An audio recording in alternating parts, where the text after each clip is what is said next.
রাত শেষে এমন একটা সুন্দর সকাল পেয়েছি, আলহামদুলিল্লাহ। আল্লাহর কাছে লাখো শুকরিয়া। আসসালামু আলাইকুম, কেমন আছেন সবাই? আশা করছি অনেক অনেক ভালো আছেন। আলহামদুলিল্লাহ, আমিও ভালো আছি। তো এখন ভোর 5:30 বাজতেছে। তো সকালবেলা নামাজ পড়ে একটু হাঁটাহাঁটি করলাম। সকালের ওয়েদারটা খুবই সুন্দর ছিল। পাখির ডাক, ভোরের পাখির ডাক শুনতে অনেক ভালো লাগে। তো এই সুন্দর সকালে একটা নতুন ভিডিও নিয়ে হাজির হলাম আপনাদের মাঝে। তো সবার কাছে একটা অনুরোধ রইল, প্লিজ আমার ভিডিও শুরুতে একটা লাইক দিয়ে দিবেন। আপনাদের একটা লাইক আমার কাছে অনেক মূল্যবান। তো আমার পুরো ভিডিওটা দেখে নেবেন। আর আমার ভিডিওর যদি কোনো অংশ ভালো লেগে থাকে, একটা সাবস্ক্রাইব করে আমার পাশে থেকে যাবেন। তো সকালবেলা উঠে অনেক ব্যস্ত থাকতে হয়। তো আমি অফ ক্যামেরায় অনেক কাজ সেরে নিয়েছি। তো ছেলে মেয়ে সবাই স্কুলে চলে গেছে। তো এখন চলে এলাম মুরগিগুলোকে একটু খাবার দেব। তো আমি অফ ক্যামেরায় ওদেরকে খাবার দিয়েছি। তো ওরা খেয়ে নিয়েছে সব।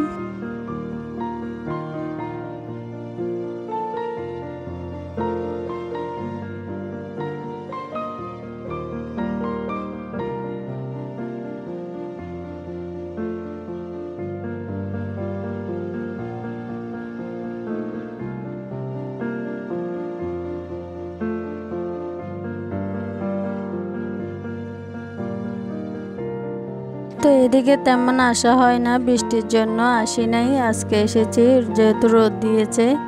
তো এসে দেখতেছি আমার গাছের গোড়ায় একদম মাটি নেই। মুরগিগুলো সব সরাই ফেলেছে মাটিগুলা। তো আবার নতুন করে দিতে হবে মাটি। তো এতদিন তো বৃষ্টি ছিল, সেজন্য পানি দেওয়া লাগে নাই। তো এখন যেহেতু রোদ উঠেছে, আবার দিতে হবে নতুন করে পানি। তো আমার কাছে একটা জিনিস দেখে অনেক ভালো লাগতেছে। তো আমার এই লেবু গাছটাতে অনেকদিন পরে ফুল আসছে।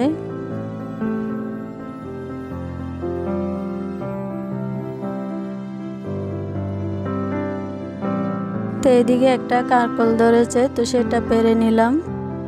তো কাঁকরোল গাছগুলো পরিষ্কার করে ফেলবো। তো এগুলাতে আর ধরবে না, সেই জন্য ফেলে দিব এগুলো পরিষ্কার করে।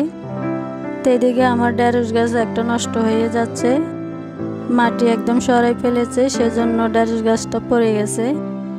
তো ঢেঁড়সগুলা তেমন খাওয়া যাবে না, শক্ত হয়ে গেছে।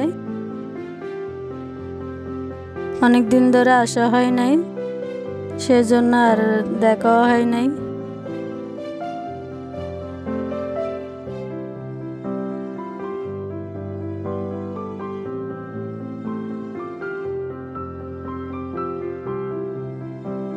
এদিকে আমি জাল দিয়ে ঘিরে রেখেছি মুরগি না আসার জন্য, তারপরে চলে আসে ওরা।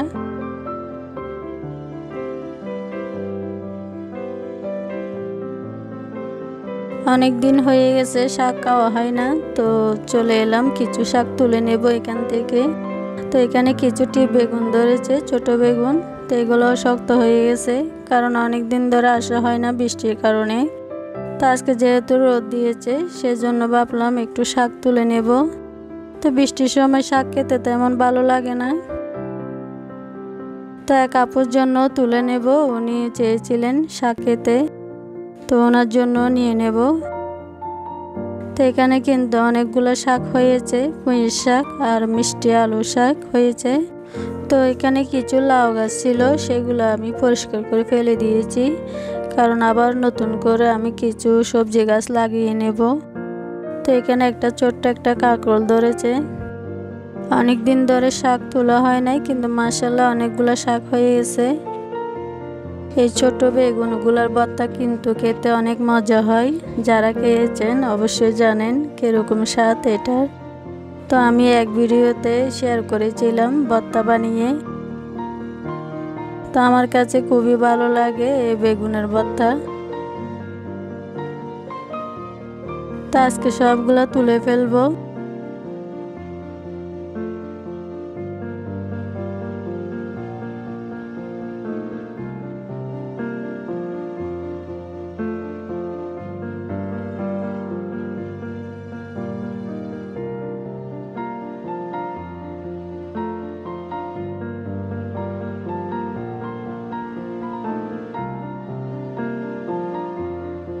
তো এদিকে আমার পুঁই শাকগুলো অনেক লম্বা হয়ে গেছে, আগা বেড়ে গেছে, তো সব আমি আগাগুলো কেটে নিয়েছি। পুঁই শাকের আগা যত কাটেন আরও অনেক সুন্দর করে ফুটে। তো আমি সব আগাগুলো কেটে নিয়েছি।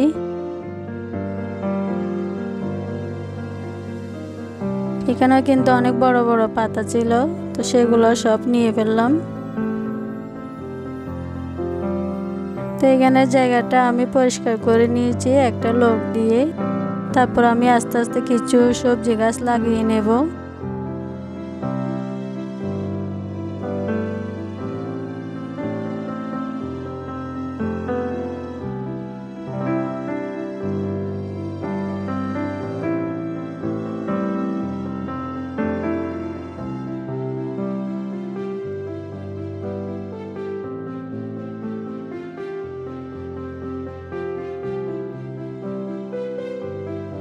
একটু একটু করে প্রায় আমার অনেকগুলা শাক তোলা হয়ে গেছে, কিন্তু একটু সময় লেগেছে।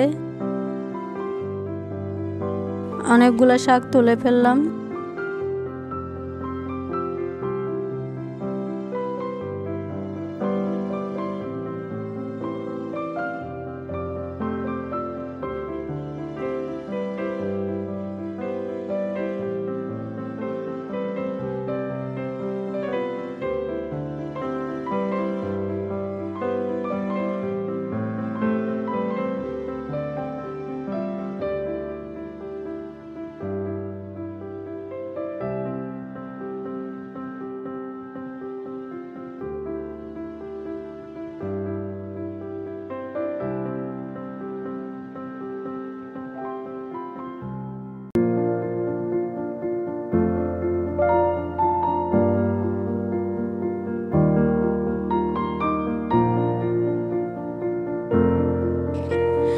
এই যে মাশাআল্লাহ কতগুলো শাক হয়ে গেছে। তো আমি এখান থেকে অল্প করে রান্না করব। তো এখানে আমার ঢেঁড়স গাছ উঠেছে 2-3টা, তো এগুলা পোকা ধরে গেছে, এখানে কিছু স্প্রে করতে হবে। তো এই যে আমার শাকগুলা, তো আমি আপুর জন্য পাঠিয়ে দেব এখান থেকে অল্প করে, আর অল্প আমি রান্না করব। তো এখানে আমি 2 রকমের শাক নিয়েছি, শুধু পুঁই শাক আর মিষ্টি আলুর শাক। তো এই 2টা শাক মিশিয়ে আমি ডাল দিয়ে চিংড়ি মাছ দিয়ে রান্না করব। তো আমি অফ ক্যামেরা এখানে মশলা কষিয়ে নিয়েছি শাকের জন্য। তো এখন আমি ডালগুলা দিয়ে একটু নেড়েচেড়ে ভালো করে সিদ্ধ করে নেব। তো আমি রান্নাটা তেমন শেয়ার করি নাই, কারণ আমার ভিডিওটা অনেক লম্বা হয়ে যাবে, সেজন্য। তো আমি ডালগুলো একটু সিদ্ধ হয়ে আসলে তারপর আমি শাকগুলো দিয়ে দেব। তো আমি শাকগুলো কেটে পরিষ্কার করে নিয়েছি। তো আমার ডালগুলো সিদ্ধ হয়ে গেছে, এখন শাকগুলো দিয়ে দেব। তো আমি শাকগুলো দিয়ে ভালো করে নেড়ে চেড়ে দেব।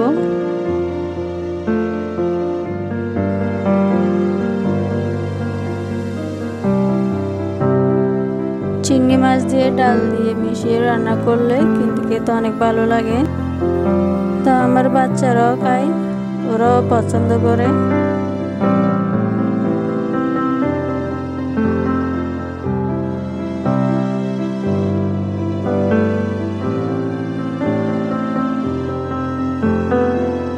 তো আমি সুন্দর করে একটু নেড়ে চেড়ে দেবো।